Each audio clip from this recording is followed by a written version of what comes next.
ফিরিয়ে দেওয়া আমাদের সেই 15টি বছর কোনো লাভ হবে না, কারণ তাদের এখন দেওয়ার কিছু নাই। তারা বরং নিতে চায় বাংলাদেশের মানুষদের কাছ থেকে।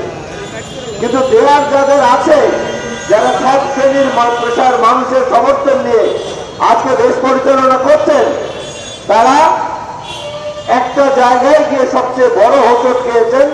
সেটা হচ্ছে সাধারণ মানুষের প্রশ্ন, আগে সংসার নাকি আগে সংস্কার? কারণ সংসারই তো এখন মানুষের চলছে না। বাজারে গেলে প্রতিটা জিনিস লাফিয়ে লাফিয়ে মূল্য বৃদ্ধি হচ্ছে, মানুষের জীবন অতিষ্ঠ হয়ে গেছে, মানুষের বাজেটে এখন আর কুলাচ্ছে না। বাজারে গিয়ে বাজার থেকে হাসি মুখে ফেরত আসছে এমন কোনো পরিবারের সদস্যকে পাবেন না। ন্যায্য মূল্যের ট্রাকগুলো যখন হয়ে গেছে চাল ডাল তেল বিতরণ করছে, কৃষিবিদ ট্রাকগুলো যখন মালামাল বিতরণ করছে, তখন দেখবেন যে লাইন সারি ধীরে ধীরে ধীরে ধীরে আরো লম্বা হচ্ছে। তার সংসার চালানো যেখানে দায়, সেখানে এই সংস্কার নিয়ে জনগণের কোনো মাথা ব্যথা নেই। যে সংস্কারের কথা আপনারা বলছেন, আপনাদের সংস্কার হওয়া উচিত মোটা দাগে এই কাজগুলো করা। আমাদের নামে যে অদর্শ মিথ্যা মামলা, অদর্শ রাজনৈতিক প্রতিহিংসার মামলা, সে মামলাগুলোকে তুলে নেওয়ার জন্য আপনারা এখন দাবার কোর্টের মতো দাবার বুঝি সাজিয়েছেন। এইটা হলে ওইটা হবে, ওইটা হলে ওইটা হবে। এটা তো ন্যায় বিচার না।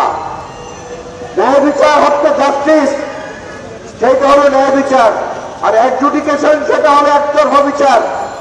আমরা আপনাদের কাছে অ্যাডজুডিকেশন চাই না, আমরা এই সরকারের কাছে জাস্টিস চাই, ন্যায় বিচার চাই।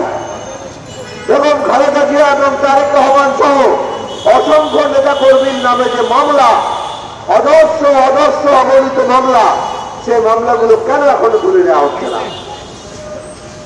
যে মামলাগুলোতে আমাদেরকে সাজা দেওয়া হয়েছে, সেই মামলাগুলোতে তথ্য প্রমাণ বস্তুনিষ্ঠ কোনো কিছু কোথাও পাওয়া যায়নি।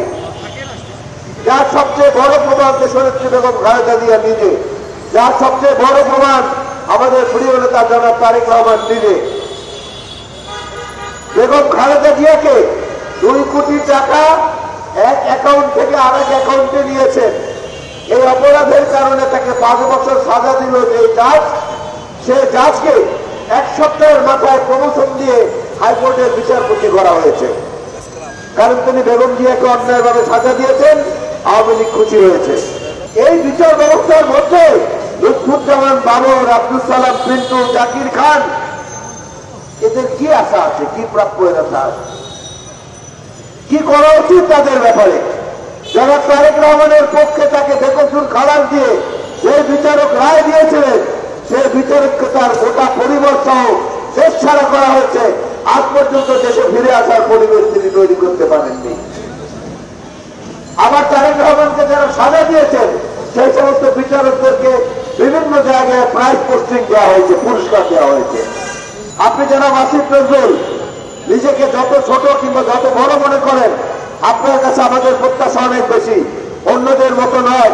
সেই প্রত্যাশা পূরণ করে তাদের মুক্তির ব্যবস্থা করবেন, এটা আমরা যেমন চাই, সংশ্লিষ্ট অঞ্চলের নেতা কর্মীবৃন্দ সাধারণ মানুষরাও সেটা চায়।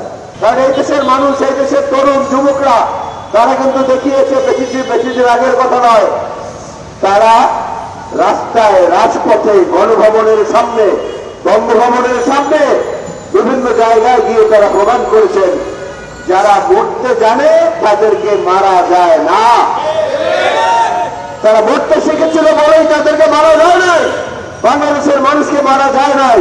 পৃথিবীর ইতিহাসে কোথাও পাবেন না কোন একটি বড় রাজনৈতিক দল দীর্ঘ 15 বছর তারা ক্ষমতায় থাকার পরে একটা অভ্যুত্থানের কারণে, গণ অভ্যুত্থান, সেটা সশস্ত্র অভ্যুত্থান নয়, গণ অভ্যুত্থানের কারণে সমস্ত সাঙ্গ সহ দেশ ছেড়ে পালিয়ে চলে গেছে, এমনটা দেখতে পাবেন না। বেগম খালেদা জিয়াকে বাড়ি ছাড়া করেছিলেন, বাংলাদেশের মানুষ আপনাকে দেশ ছাড়া করেছে।